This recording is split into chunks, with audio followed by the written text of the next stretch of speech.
Hello and welcome back to Pokemon News. Today we're going to be going over the 2023 World Championship results and the news that was shared in the closing ceremonies. All of this information is available on Pokemon's YouTube channel and on the various websites that they run, but it'll be quickly summarized here. First, let's start off with a Worlds recap. In the VGC, Shohei Kimura of Japan won, and he utilized a pretty standard team that a lot of different players were using. He had Fluttermane, Urshifu, Rapid Strike, Chien-Pao, Iron Hands, Landorus, and Amoonguss. He beat Michael Kelch, who was the only person in the top 4 to use Pokemon like Farigiraf and Rillaboom. His team was definitely unique, but it only got him second place.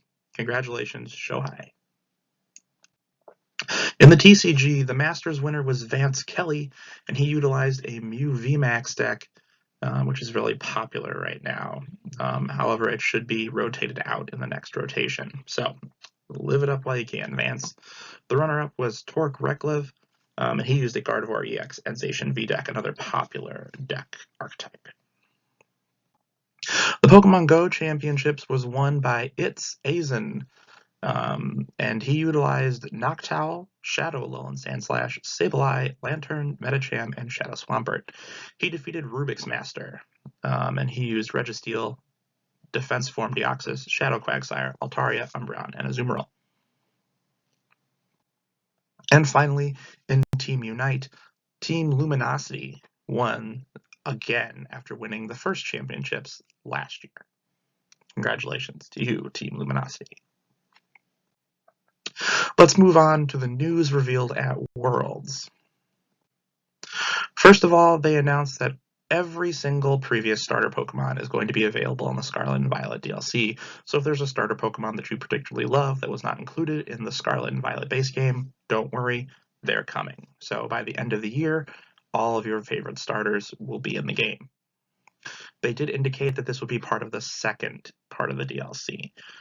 So we'll see if you'll be able to transfer them in earlier, but as of right now, it's going to be in the second part. They also officially introduced Raging Bolt, Raikou's Paradox form, giving it its name and typing officially. It's going to be an electric dragon type, which means that Entei, when it receives its Paradox form, will most likely be a fire dragon. It has a new move called Thunderclap, and it has priority, so it's kind of like an electric type quick attack. We'll see if it's as strong as Extreme Speed, but I doubt it. Iron Crown is Cobalion's Paradox form, and it is going to be a Steel Psychic type.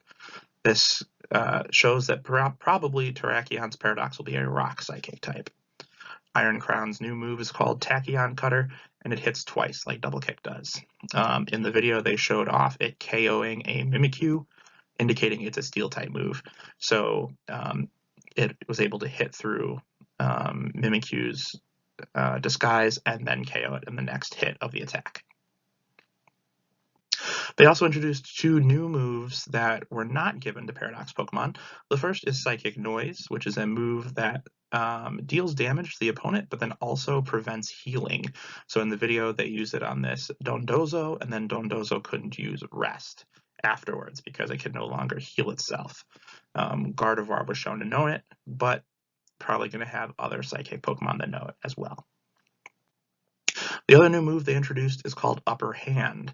Upper Hand out-prioritizes other priority moves. So in the video, Scizor here was using Bullet Punch, a priority move, but Hariyama was using Upper Hand, and it outsped the Bullet Punch attack.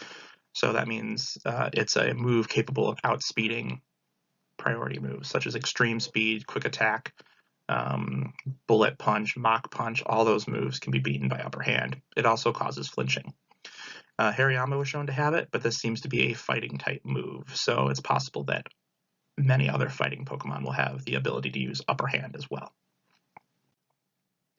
They also teased a new Terra type, which probably is unique to Terrapagos, the terrestrialization turtle Pokemon that they showed off in an earlier trailer. As you can see here, they kind of went through all the different Terra symbols, and then they showed this new one, which is rainbow, which seems to indicate that all the Terra types are indicated in this one. This is most likely going to be what changes Terrapagos's form. So when it terastallizes, it becomes the big turtle. And it probably is going to have maybe a stab bonus for all types. So any type of attack you use will get a stab bonus. Maybe it's every type at once, but Arceus already has that, so maybe not that. We're not really sure, but we'll find out later. It's going to be exciting. They also said that home compatibility will change soon. This is most likely going to coincide with the release of the first part of the DLC to allow the Pokemon that are in the first part of the DLC to be transferred in. The image they showed a lot of Sinnoh Pokemon, so it's a possibility that the rest of the Pokemon from Arceus Legends that were not included previously will be transferable. Who knows? We'll see what happens. Moving on to the TCG, they did announce that there are going to be Paradox Pokemon coming to the trading card game. Paradox Pokemon will be coming in the fall, and they showed off 6 cards. Screamtail, Brute Bonnet, Iron Bundle, and Iron Moth were all shown on regular cards, so just your standard basic Pokemon cards, and they have this really cool effect on the cards that looks really sweet. Roaring Moon and Iron Valiant will receive EX cards, and these cards are going to have either the ancient symbol or the future symbol on it. So these are going to be kind of like the rapid, single, or fusion strike, fusion style indicators that they used in the Sword and Shield era.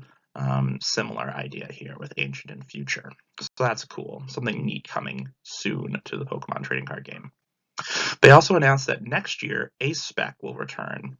Now, I didn't play during this era, but in the Black and White era, Ace Spec cards were special item cards that were so powerful you were only allowed to have one in your deck. They gave very powerful boosts to unique Pokemon. So the one I looked at gave Black Kyurem EX like 100 more hit points or something like that, something ridiculous. So these cards promise to be incredibly powerful items that are going to turn the tide in TCG games, which kind of coincides with what they said the Pokemon card game was going for, ways to come back. So an Ace Spec card seems like a card that could help you turn the tides if things aren't going your way. Finally, in Pokemon Unite, they announced 3 new Unite licenses coming. The first that's going to come is Blaziken, and it should be coming in September. And then Mimikyu and Meowscarada will follow. Blaziken does not evolve in Pokemon Unite. You just get Blaziken, which is nice. Meowscarada, you do have to go through the full evolutionary line. Thank you once again for watching, and subscribe to stay up to date with all of your Pokemon news. Until next time, keep training, trainers, and we'll see you again.